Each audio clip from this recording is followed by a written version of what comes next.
Well, the Republican National Convention happening right now in Milwaukee. Throughout the event, security has been top of mind after Saturday's assassination attempt on former President Donald Trump, and multiple people have already been arrested near the venue. All right, Fox 5's Morgan McKay joins us now with the latest on these ongoing security concerns. Morgan.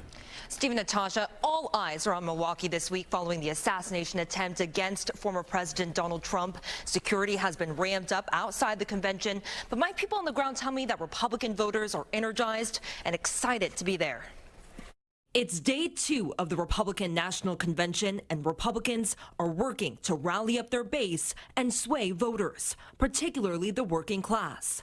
Night 1 was focused on the economy and inflation. Tonight, the RNC looks to target suburban voters by tackling what they say is a rise in violent crime. Former New York gubernatorial candidate Lee Zeldin speaking to voters at a convention breakfast this morning. Note that across America, there are no cities that are getting burned down this week. President Trump is deeply committed to saving this country. Former President Donald Trump triumphantly entered the Republican National Convention on Monday following the assassination attempt against him over the weekend. Trump carried this momentum by announcing his vice president pick, Ohio Senator J.D. Vance. This choice has garnered some backlash from Democrats since Vance has spoken out against transgender policies and opposed abortion even in cases of incest or rape.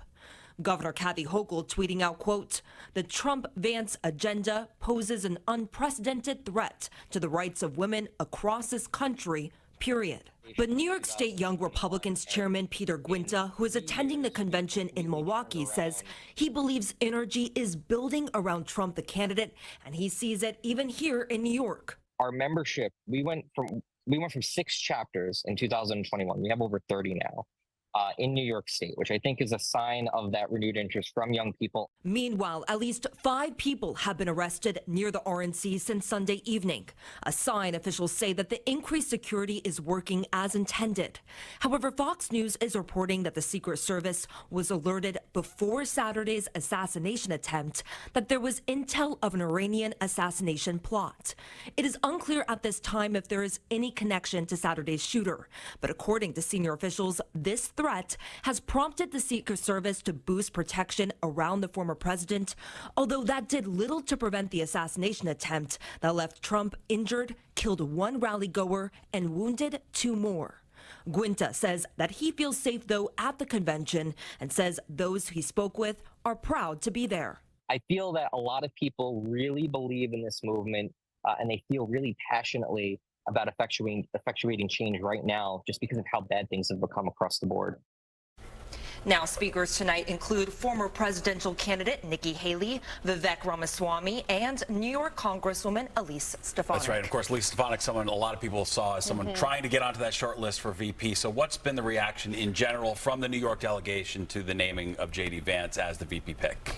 Look, even Trump has called Elise Stefanik a rising star within the Republican Party. She has gained a lot of attention over the past few years. She's pretty much number 2 in the House when it comes to Republicans, and she's had a lot of responsibilities shifted to her over the years. She's also helped elect a lot of Republican women to office. But I think, speaking to people on the ground there that were watching this happen, there was a little bit of disappointment because they feel like New York is in play this year. We were speaking about that last week, about how people think New York could be a swing state this year. However, I think, looking at overall, Vance was a little bit of a better pick considering he is near at least some actual swing states that we know are swing states. So I think that kind of played a role into it. But a lot of people are just saying that she has a lot of responsibility and she's going to get something else probably here soon. All right, a lot of ways to exert power in D.C. besides just VP, for sure. All right. We appreciate it. Thanks, Mark.